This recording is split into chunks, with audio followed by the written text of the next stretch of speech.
वंदना स्वागत करती हूँ अपने YouTube चैनल पे आप सभी का। तो फ्रेंड, हम लोग एक प्यारा सा छोटा सा माता जी का गीत लेके आए हैं। कैसे लगेगा कमेंट बॉक्स में बताइएगा। चम चम चमके मोरी मैया के मंदिरवा हो खुशियवा होई के ना। चम चम चमके मोरी मैया के मंदिरवा हो खुशियवा होई के ना। मैया मोरी आवई मोरी नगरिया हो खुशियवा होई के ना। मैया मोरी आवई मोरी नगरिया हो खुशियवा होई के ना।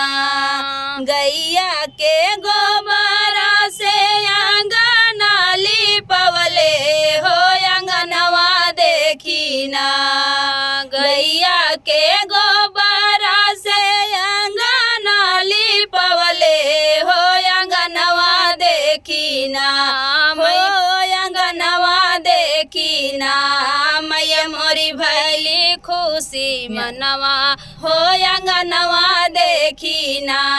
मैया भैली खुशियवा हो अंगनवा देखी ना।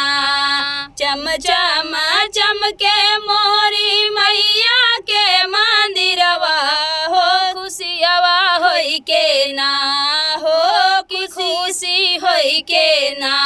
मैया मोरी आवई मोरी नगरिया हो कि खुशी होई के ना।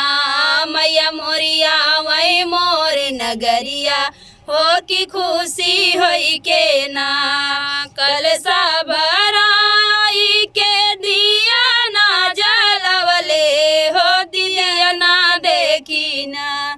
कलसा भराई के दिया ना जलवले हो कि दिया ना देखी ना।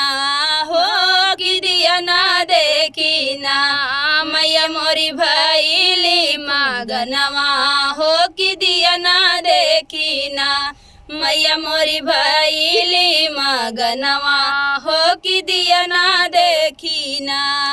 चम चम चमके मोरी मैया के मंदिरवा हो कि खुशी होई के ना। मैया मोरी आवई मोर नगर हो कि खुशी होई के ना।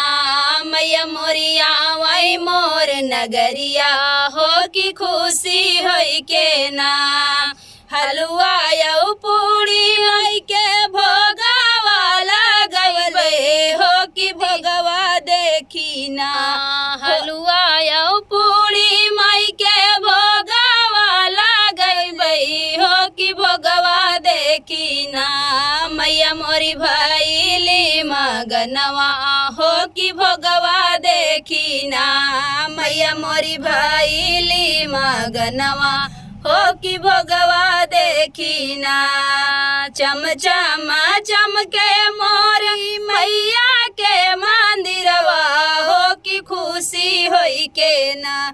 हो कि खुशी होई के ना। मैया मोरी आवई मोरी नगरिया हो कि खुशी होई के ना। मैया मोरी आवई मोरी नगरिया हो कि खुशी होई के ना। तो फ्रेंड, देवी जी का गीत आप लोग को कैसा लगा कमेंट बॉक्स में बताना। फिर मिलते किसी नए गाने से, तब तक के लिए बाय बाय दोस्तों।